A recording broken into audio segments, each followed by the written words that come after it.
அமாவாசை என்பது சந்திரன், பூமி மற்றும் சூரியன் ஒரே நேர்கோட்டில் இருக்கும் ஒரு காலகட்டமாகும்.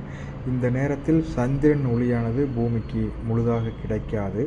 இதனால் நாம் வானில் சந்திரனையும் பார்க்க முடியாது. பூமிக்கும் பூமியில் உள்ள உயிரினங்கள் அனைத்திற்கும் தாய் போன்றது சந்திரன் ஒளியாகும். அப்படிப்பட்ட தாய்மை சக்தியுடைய சந்திரன் ஒளி முழுதும் கிடைக்காத நாள் என்பது நன்மை பயக்கும் நாளாக இருக்க முடியாது. சாஸ்திரங்களில் அமாவாசை நாளுக்கு மிகுந்த முக்கியத்துவம் அளிக்கப்பட்டுள்ளது. இது வெறும் வானியல் நிகழ்வு மட்டுமல்லாமல் ஆன்மீக ரீதியாகவும் சமூக ரீதியாகவும் முக்கியத்துவம் வாய்ந்ததாக இருக்கிறது. அமாவாசை நாளில் முன்னோர் வழிபாடு, திதி தர்ப்பணம் கொடுப்பது போன்ற காரியங்கள் செய்யப்பட்டு வருகிறது. ஜோதிட சாஸ்திரத்தில் ஒருவர் பிறந்த திதி மூலம்தான் அவரின் ஊழ்வினை கர்மா செயல்பட்டு அதை அவர் அனுபவிக்கின்றார். அதேபோல் ஒருவர் பிறந்த நாமயோகங்களும் கரணங்களும் முற்பிறவியில் செய்த புண்ணியத்தின் கர்மாவினை இந்த வாழ்க்கையில் அனுபவிக்க செய்கிறது. சுபகரணங்கள் அமாவாசை திதியில் எப்பொழுதும் வராது. 11 கரணங்களில் 4 கரணங்கள் பாவகரணங்களாக கூறப்பட்டுள்ளது.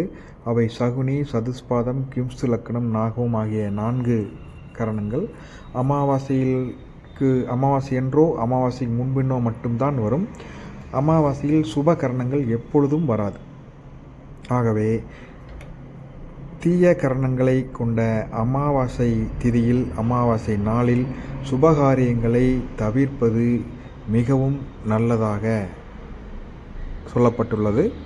உண்மையும் அதுவே ஆகும். தற்போதைய காலகட்டங்களில் மாத காலண்டரிலும் தினசரி காலண்டரிலும் பார்த்தோம் என்றால் அமாவாசை நாளில் கூட முகூர்த்தத்தை குறித்து வைத்துள்ளார்கள். தற்போதைய ஜோதிடர்களும் ஒரு சில ஜோதிடர்களும் அமாவாசையில் முகூர்த்தம் குறித்து கொடுக்கிறார்கள். இது முற்றிலும் தவிர்க்கப்பட வேண்டும். சுபகாரியங்கள் அனைத்திற்கும் அமாவாசை நாள் விளக்கப்பட வேண்டும். பித்ருதோஷ நிவர்த்திக்கும், வழிபாடு செய்வதற்கும், முன்னோர்கள் வழிபாடு செய்வதற்கும், திதி தர்ப்பணம் கொடுப்பதற்கும், மந்திர ஜபம், தியானம், தவம் செய்வதற்கும் அமாவாசை திதியை பயன்படுத்தி கொள்ளலாம்.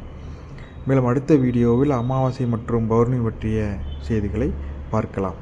அனைத்து அன்பர்களும் எம்பெருமான் சிவனின் திருவடி நிழல் பற்றி வாழ்வாங்கு வாழ பிரார்த்தனை செய்து கொள்கிறேன். ஓம் நம சிவாய.